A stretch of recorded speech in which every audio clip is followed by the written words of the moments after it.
internal boundaries do not make you harsher. They make you steadier. You can care deeply and not intervene. You can love someone and allow them to crash into their own consequences instead of buffering them. You can feel compassion without taking responsibility. Compassion and responsibility are not the same thing. Before internal boundaries, compassion automatically turned into obligation for me. After internal boundaries, compassion exists without the compulsion to leap in and rescue.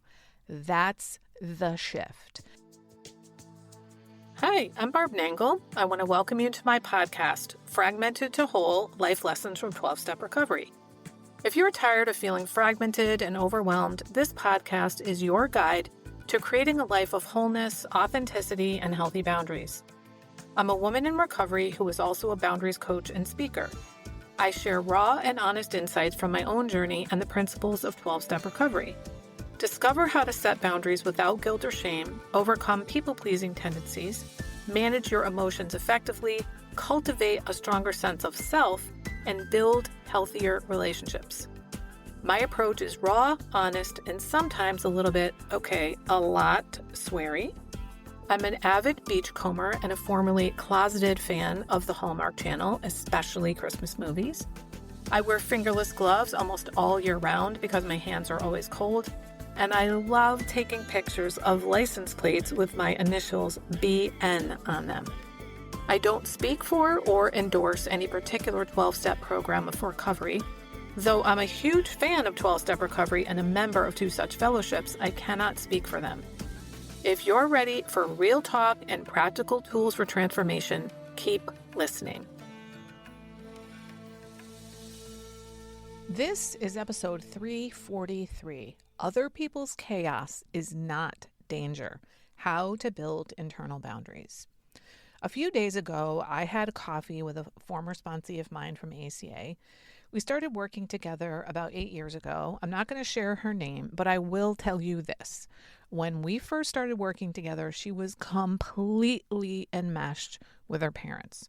She'd been parentified from childhood, and even though she was the youngest sibling, she was running the emotional household and had lived in a constant state of hyper-responsibility for over 40 years. Back then, if her mother was in crisis, her nervous system would have detonated. And that's the phrase I keep coming back to, detonated. It's such a good explanation for what happens internally when you feel like your insides are on fire. That feeling of being detonated often leads to all the rescuing behaviors many of us are familiar with. Scrambling, researching, calling, fixing, advising, managing, trying to prevent disaster. Because when you grow up that way, someone else's chaos feels like danger. It doesn't feel like inconvenience or disappointment when you're enmeshed like that. It feels like danger. So we're sitting at coffee and she tells me this story. Her mom recently got into an online relationship with someone claiming to be a Hallmark actor. So she Googled him and immediately saw scam warnings everywhere. And she told her mom, "This looks shady. Please don't do this." And her mom snapped at her and said, "You know what I think?" And she said, "Tell me, what do you think, Mom?" And her mom came back with, "You think you fucking know everything." So after that, she said, "Okay, you do whatever you want." And she left. So she didn't argue with her mom. Things didn't escalate. She didn't try to prove anything or launch a rescue mission. She later found out her mom lost the money from her condo, and guess what? The relationship was a scam. A cousin ended up helping her move across the country because no one locally would take her in. And as she told me the story, she wasn't activated. She didn't collapse. She wasn't angry or frantically managing the fallout.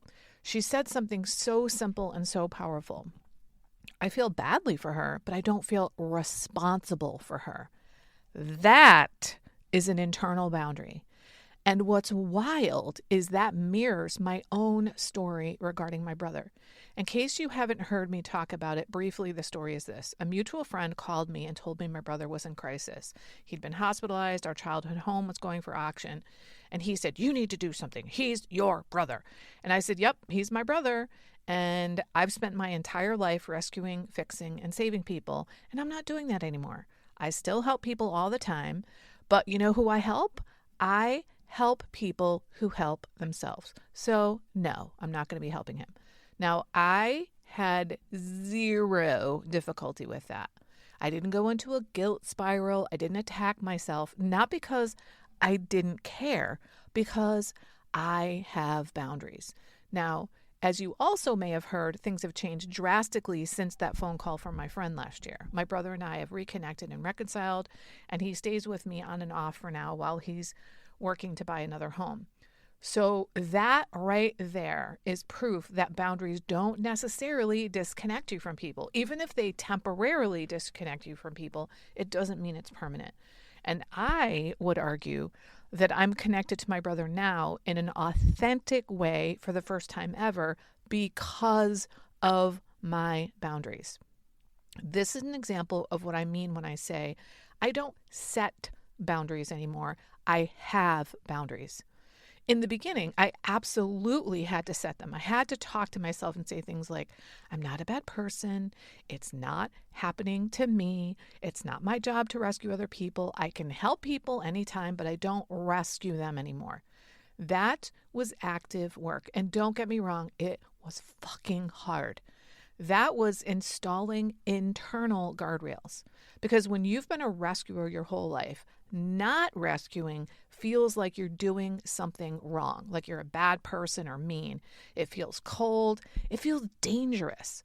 So let me clear up a myth. Internal boundaries do not make you harsher. They make you steadier. You can care deeply and not intervene. You can love someone and allow them to crash into their own consequences instead of buffering them. You can feel compassion without taking responsibility. Compassion and responsibility are not the same thing. Before internal boundaries, compassion automatically turned into obligation for me. After internal boundaries, compassion exists without the compulsion to leap in and rescue. That's the shift. And I think this is why people get confused. They don't really understand what internal boundaries are because they're looking for behavior. They want the script so they know just the right words to say. They think, if I only knew what to say, everything would be okay.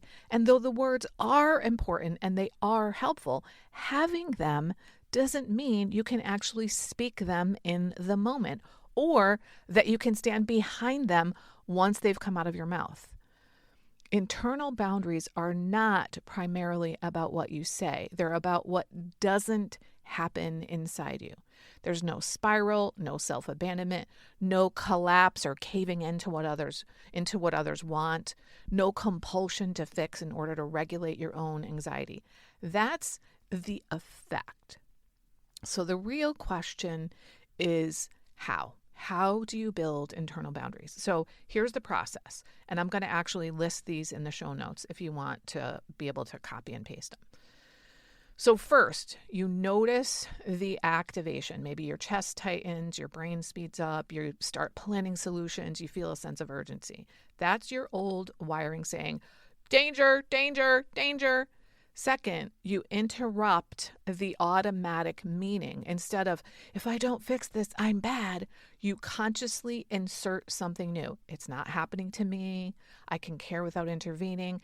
Their chaos is not my emergency. Now, you will not believe this at first. Doesn't matter. Say it anyway. Repeatedly. Eventually, that interruption will be enough, but then eventually you'll believe it.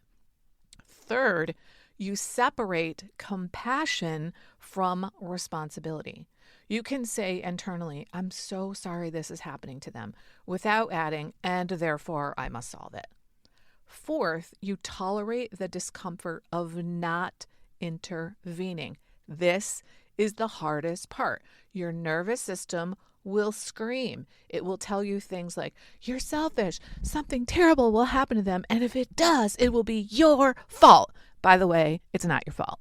It'll tell you you're abandoning them. And you stay. You stay present in your body. You let the discomfort flow through you.